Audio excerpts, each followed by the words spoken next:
The Todai-Ji. Many people travel to Nara to view the old capital of Japan. Here, they can visit the Todai-Ji and other temple complexes. The Todai-Ji is the world's largest wooden building, even though, when it was reconstructed in 1692, it only retained 2/3 of its original size. People visit the temple to view the statues and for religious purposes. Upon entering, a person will be greeted by two Neo-Guardian kings protecting the temple and the front gate. They ward off the evil spirits and they keep each other in check. If you view the mouths of the guardians closely, you are able to see that one has its mouth open and one is closed. The one that has its mouth open represents life and beginning. The one with his mouth closed represents death and the end. Passing through the gate, we enter the temple. Here, there's a pillar with a hole in it, the size of Daibutsu's nostril. It is said that if you are able to fit and pass through it, you will reach enlightenment in your next life. Then we travel to the main hall, which is the Daibutsudan Hall. This houses Daibutsu. The Buddha, also known as Daibutsu, is 15 meters tall and is made of bronze. And next to the Buddha are two bodhisattvas, or a person that is able to reach enlightenment but stays behind to help others. The specific Buddha in the Todai-Ji is a Vairocana Buddha, or also known as the Celestial Buddha. The Vairocana Buddha was dominant in China and carried over its importance to Japan. The sheer size of the Todai-Ji represents the power of the emperor. The emperor also used Buddhism as a tool to unify the empire. The Todai-Ji was a head temple for all of the regional Buddhist temples. It became so powerful that it actually threatened the emperor's power, and he moved the capital to Heian.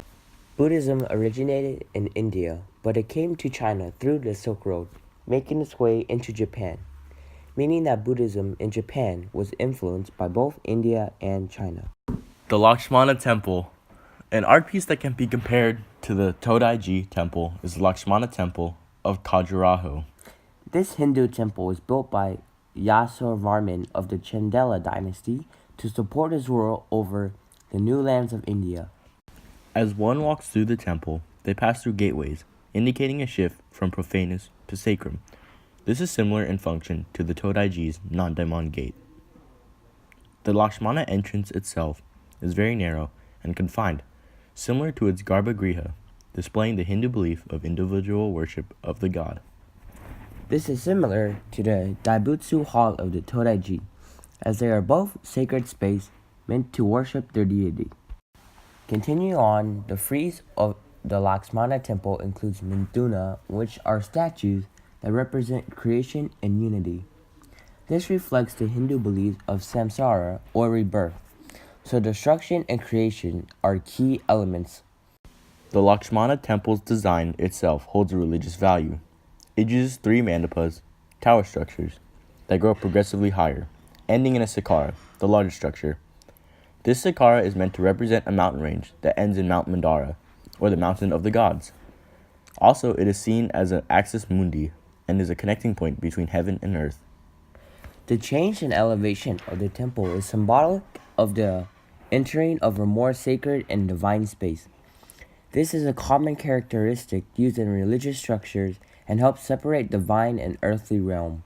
The Lakshmana temple's design is largely influenced by other Hindu temples of this region and shares many common traits with traditional temples of India. The temple itself is dedicated to the Hindu god Vishnu, the god of preservation. He keeps the world from being destroyed. Worshippers of the temple are meant to enter from the east and walk around the structure itself as a form of prayer. The practice of circumambulating is also seen in Buddhist practices, when worshippers walk around the stupa or Buddha himself to pray. A common practice shared by both Buddhism and Hinduism is offerings given to their gods in the form of food and clothing.